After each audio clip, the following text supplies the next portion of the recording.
میری شادی ایک 15 سال کے لڑکے کے ساتھ ہو گئی اور جسے میں بچہ سمجھ رہی تھی اس لڑکے نے سہاگرات پر 3 سے 4 گھنٹے تک دوستوں میرے پاپا نے میری شادی ایک 15 سال کے بچے سے کروا دی۔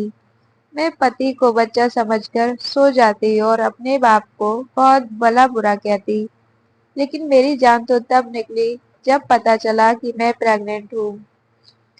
میں دلہن بنی بیٹھی تھی اور نہ چاہتے ہوئے بھی اپنے 15 سال کے پتی کا انتظار کر رہی تھی۔ میرے دل میں کوئی ارمان نہیں تھے، بلکہ مجھے تو اپنے باپ پر غصہ آ رہا تھا جس نے اپنی بیماری کی وجہ سے میری شادی یہ سوچ کر ایک 15 سال کے بچے کے ساتھ کرا دی تھی کہ کم سے کم میں اس کے سامنے اپنے گھر کی ہو جاؤں گی۔ لیکن پتہ نہیں کیوں میرے باپ نے ایک بار بھی میرے جذباتوں کے بارے میں نہیں سوچا تھا۔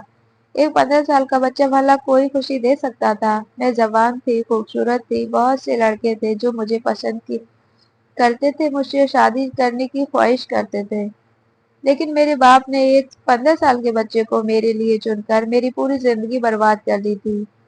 میرے جذباتوں کی پرواہ نہیں کی تھی اور نہ ہی میری خواہشوں کا خیال رکھا تھا۔ یہی سوچ سوچ کر میرا سر پھٹا جا رہا تھا۔ میں اس بے میل رشتے کے ساتھ اپنی ساری زندگی کیسے گزاروں گی؟ اور میں ہتاش ہو کر بستر پر بیٹھی ہوئی تھی۔ میں اپنی ہی سوچ میں گم تھی کہ کمرے کا دروازہ کھلا۔ مجھے لگا تھا کہ میرا پتی آیا ہوگا، لیکن ایک 17 یا 18 سال کی لڑکی میرے پاس آ گئی۔ میں اپنے سسرال میں کسی کو بھی نہیں جانتی تھی، اسی لیے اس بات سے بھی انجان تھی کہ یہ لڑکی کون ہے۔ اس کی نظریں میرے وجود پر ٹکی ہوئی تھی۔ وہ میرے سامنے ہی بیٹھ گئی اور میرے ہاتھوں کو اپنے ہاتھوں میں تھام کر کہنے لگی کہ تم بہت خوبصورت ہو پائل، تمہارے ہاتھ کتنے کومل ہیں اور نازک ہیں۔ تمہیں تو کوئی شہزادہ مل سکتا تھا، لیکن تمہارے باپ نے تمہیں میرے 15 سال کے بھائی کے ساتھ بدع کر کے تم پر بڑا ظلم کیا ہے۔ اس لڑکی کی باتیں سن کر مجھے اندازہ ہو گیا تھا کہ وہ میری نند تھی۔ اس کی ہر انداز میں میرے لیے محبت تھی۔ اس کی باتوں نے میری آنکھوں کو نم کر دیا تھا اور اس لڑکی نے میرے آنسو پوچھے اور کہنے لگی کہ رونے کی بات نہیں ہے، میں تمہارے ساتھ ہوں، میرے بھائی بڑا نہیں ہے، وہ بھی تمہارا خیال رکھے گا، بس وہ ابھی بچہ ہے، اور میرے باپ نے تمہارے پاپا کی دوستی کی خاطر تم دونوں کا رشتہ کر دیا تھا۔ تم کچھ وقت اس کے ساتھ اس رشتے کو نبھا لو، پھر ہم کوئی اور ترکیب کریں گے اور میں تمہیں اس بے جوڑ رشتے سے آزادی دلوا دوں گی۔ اس لڑکی کی باتیں سن کر مجھے کچھ امید مل گئی تھی۔ میں سوچ رہی تھی کہ میں تنہا نہیں ہوں، واقعی اگر مجھے اس رشتے سے آزادی مل جاتی ہے تو میں اپنی مرضی سے اپنی زندگی گزار سکتی تھی۔ وہ مجھے تسلی دے کر کمرے سے نکل گئی تھی تو ایک 15 سال کا بچہ کمرے میں آ گیا اور ایک ہی نظر میں جان گئی تھی کہ یہ میرا پتی ہے۔